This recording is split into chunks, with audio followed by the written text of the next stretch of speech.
Mukunda jewellery direct factory rates, no making charges. ఒకనాడు శిష్యుడు ఈ రోజు తన సీఎం కుర్చీ లాగేసి ఆ మీదట తన పార్టీ వారిని కూడా ఆకట్టుకుని అసలు తృణమూల్ కాంగ్రెస్ నే ఏం లేకుండా చేయాలని చేస్తున్న ప్రయత్నాలతో బెంగాల్ బెబ్బులి మమతా బెనర్జీ రగిలిపోతున్నారు. ఒకనాడు కనురెప్పతో సాచించిన పశ్చిమ బెంగాల్లో ఆమె ఒంటరి పోరాటం చేస్తున్నారు. తృణమూల్ కాంగ్రెస్ పార్టీలో నమ్మిన వారంతా గుడ్ బై చెప్పేస్తుంటే తల్లడిల్లిపోతున్నారు. ఇంత ప్రతికూల పరిస్థితుల్లోనూ పోరాటాన్నే చేయాలని 72 ఏళ్ల మమతా బెనర్జీ నిర్ణయించుకోవడమే రాజకీయ విశేషం. ఇక మే నెలలో జరిగిన అసెంబ్లీ ఎన్నికల్లో మమతా బెనర్జీ భవానీపూర్ నుంచి పోటీ చేశారు. అక్కడ ఆమె ప్రత్యర్థిగా బీజేపీ నుంచి సువేందు అధికారి పోటీ చేశారు. ఆయన నందిగ్రామ్తో పాటు 2వ సీటుగా భవానీపూర్ ఎంచుకున్నారు. 2 చోట్ల సువేందు గెలిచారు.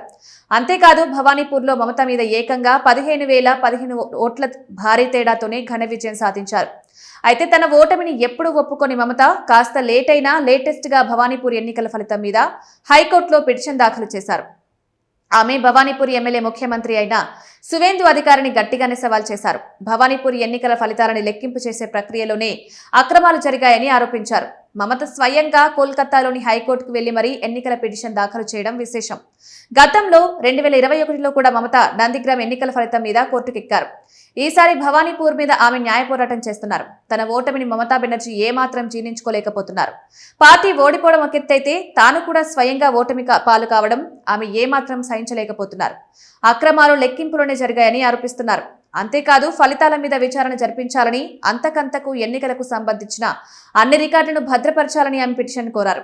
ఇదిలా ఉంటే తన గెలుపు మీద మమతా బెనర్జీ వేసిన పిటిషన్ గురించి ముఖ్యమంత్రి సువేందు అధికారి అయితే ఇప్పటిదాకా స్పందించలేదు. బీజేపీ నుంచి ఏ రకమైన కామెంట్స్ రాలేదు. అతి తక్కువ ఓట్ల తేడాతో 2021లో నందిగ్రామ్లో ఓడినప్పుడు పిటిషన్ దాఖలు చేసిన మమత ఇప్పుడు ఇంకా భారీ మెజారిటీతో సువేందు గెలిచినా మళ్లీ అదే పనిచేశారు. నందిగ్రామ్ కేసులో అయితే పిటిషన్ ఇప్పటికీ పెండింగ్ లో ఉందని చెప్తారు. మరి ఈ తాజా పిటిషన్ ఏ విధంగా ముందుకు వెళ్తుందన్నది చూడాలి. ఇవన్నీ పక్కన పెడితే తాజా పరిణామంతో సువేందు అధికారి వర్సెస్ మమతా మధ్య రాజకీయ రచ్చ మరో రూపు దాల్చింది. ఎవరి మీద పైచేయి సాధిస్తారో చూడాల్సి ఉంది. అయితే తృణమూల్ మూలాలను ఇప్పటికే తుదముట్టించే పనిలో సువేందు అధికారి బిజీగా ఉంటున్నారని అంటున్నారు.